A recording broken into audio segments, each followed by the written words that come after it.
Hello everyone. चलिए हम इस वीडियो में कॉन्टिनेंट और सब कॉन्टिनेंट के बारे में अंतर देखते हैं कि क्या होता है कॉन्टिनेंट और सब कॉन्टिनेंट। देखिए, स्टार्ट करेंगे हम कॉन्टिनेंट से। कॉन्टिनेंट किसे बोलेंगे? एक बहुत बड़ा लैंड मास, एक बहुत बड़ा जमीन का टुकड़ा जो चारों तरफ से पानी से घिरा हो, उसे हम जनरली पानी से घिरा हो, उसे हम क्या बोलेंगे? कॉन्टिनेंट बोलेंगे।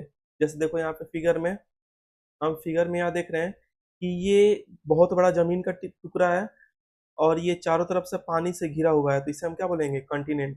जैसे आपका साउथ अमेरिका हो जाएगा, ये नॉर्थ अमेरिका, ये आपका जमीन का टुकड़ा है, बहुत बड़ा जमीन का टुकड़ा, और ये पानी से घिरा हुआ है। यहाँ पे ये जो है ऑस्ट्रेलिया आपको दिख रहा है, ये जो है ये पानी से घिरा हुआ है। आगे मैं इसमें आपको दिखा रहा हूँ, जैसे देखो यहाँ पे आप नेमिंग है कंट्री का देख सकते हो, कॉन्टिनेंट का। यहाँ पे आपका साउथ अमेरिका हो गया, यहाँ नॉर्थ अमेरिका हो गया। ये बहुत बड़ा लैंड मास है और चारों तरफ से पानी से घिरा हुआ है। यहाँ पे एक एक्सेप्शन टाइप का ये आता है कि जैसे एशिया भी एक कॉन्टिनेंट है, यूरोप भी एक कॉन्टिनेंट है, लेकिन ये एशिया और यूरोप चारों तरफ से तो पानी से घिरे हुए हैं, लेकिन इनके बीच में आप देखेंगे यहाँ पे एशिया और यूरोप के बीच में एक पहाड़ है। उस पहाड़ का नाम है यूराल माउंटेन।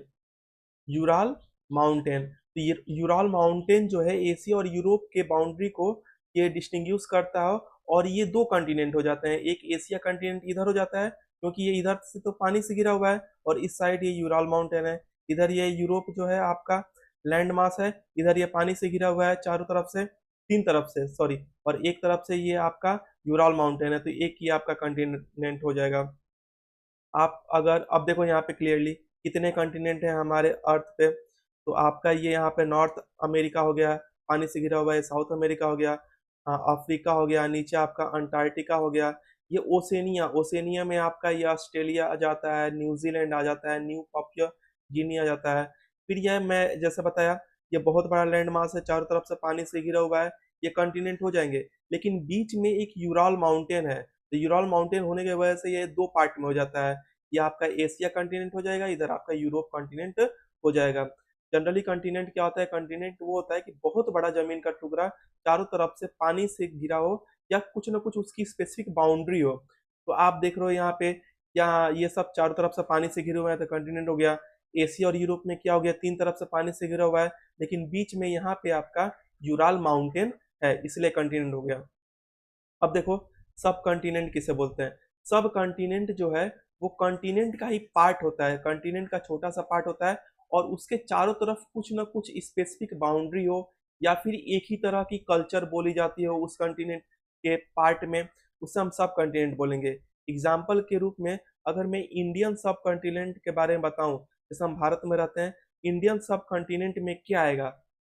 तो ये जो फिगर देख रहे हो, आप देखोगे कि इस एरिया में एक ही तरह की भाषा बोली जाती है, और ये चारों तरफ से किसी न किसी फिजिकल बाउंड्री से ये आपका सेपरेट है, तो इसे हम इंडियन सब कॉन्टिनेंट बोलेंगे। देखो मैं इसको और क्लियरली बता रहा हूँ, जैसे ये आपका यहाँ पे ये जो इंडिया सब कॉन्टिनेंट, देखो इसके हम जैसे जानते हैं कि अर्थ के नीचे प्लेट होती हैं, टेक्टोनिक प्लेट होती है, तो इंडियन प्लेट जो है ये इसके नीचे है, और ये एक अलग फीचर्स देती है, ये अलग इंडिया को सब कॉन्टिनेंट में ये अलग फीचर्स देती है, डिस्टिंग्विश करती है। आगे देखो इसके बारे में और अच्छे से, यहाँ पे आप देखोगे जैसे ये इंडिया है, इंडिया को ये इंडिया किसका पार्ट है? एशिया का पार्ट है, और ये तीन तरफ से देखो, ये हर तरफ से बाउंड्री डिवाइड है। ऊपर से आप देखोगे यहाँ से, तो ये आपका हिमालय है, ऊपर ये हिमालय है। फिर इस साइड पाकिस्तान के साइड आपका पामेर नॉट है, हिंदू कुश पर्वत है, तो ये इधर से ये डिवाइड है हिंदू कुश पर्वत से। इधर आपका ये हिमालय है, इस साइड आपका म्यांमार के साइड आपका ये आराकाम योमा पर्वत है। तो आप देखोगे ये इधर आपका अरेबियन सी है, इधर आपका बे ऑफ बंगाल है, नीचे आपका इंडियन ओशन है। तो आप देखोगे कि एशिया कॉन्टिनेंट में इंडियन सब कॉन्टिनेंट, इधर से आपका हिंदू कुश पर्वत, ऊपर से आपका हिमालय, इधर से आपका अराकामियोमा, इधर आपका बे ऑफ बंगाल, इधर आपका अरबियन सी, नीचे आपका इंडियन ओशन, ये सबसे आपका ये सेपरेट हो जाता है, एक अलग ज्योग्राफी ये बना देती है। यहाँ का कल्चर भी सेम है, आपका हिंदी उर्दू यही बोला जाता है, बौद्ध धर्म इस एरिया में फैला हुआ है। एक इंडियन टेक्टोनिक प्लेट है जो इसके नीचे पाई जाती है, आप देखोगे तो इसी को हम सब कॉन्टिनेंट बोलते हैं। कॉन्टिनेंट में एक अंदर जो पार्ट होता है जो किसी भी चीज को डिस्टिंग्विश करता है, चारों तरफ से उसकी बाउंड्री डिवाइड होती है, सेम कल्चर होता है, उसे हम सब कॉन्टिनेंट बोलते हैं। जैसे देखो सब कॉन्टिनेंट में मैं जैसे बताया कि कॉन्टिनेंट का बड़ा सा पार्ट होता है, इसकी एक यूनिक जियोग्राफिकल होती है, कल्चर होता है और पॉलिटिकल फीचर्स होता है। इंडियन सब कॉन्टिनेंट में एशिया का बहुत बड़ा पार्ट है और इसका अलग एक हिस्ट्री कल्चर, यहाँ पे मैं बताया ना जैसे पीछे कि हिंदी उर्दू बोला जाता है, फिर बौद्ध धर्म चारों तरफ फैला हुआ है, चारों तरफ से ये, दो तरफ से तीन तरफ से ये आपका माउंटेन से घिरा हुआ है, नीचे bay of Bengal, Arabian sea, Indian ocean है।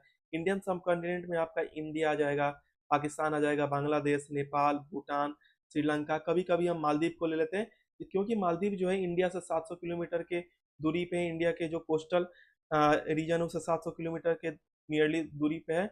लेकिन यहाँ पे हम इसको इसीलिए रहते हैं इंडियन सब कॉन्टिनेंट में क्योंकि यहाँ पे बौद्ध धर्म का भी फेमस था और यहाँ पे भी उर्दू बोला जाता है। तो आप देखोगे तो यही आपका इंडियन सब कॉन्टिनेंट है। सब कॉन्टिनेंट और कॉन्टिनेंट में आप अंतर समझ चुके होंगे। मिलते हैं हम आपसे नेक्स्ट वीडियो में। Okay, thank you.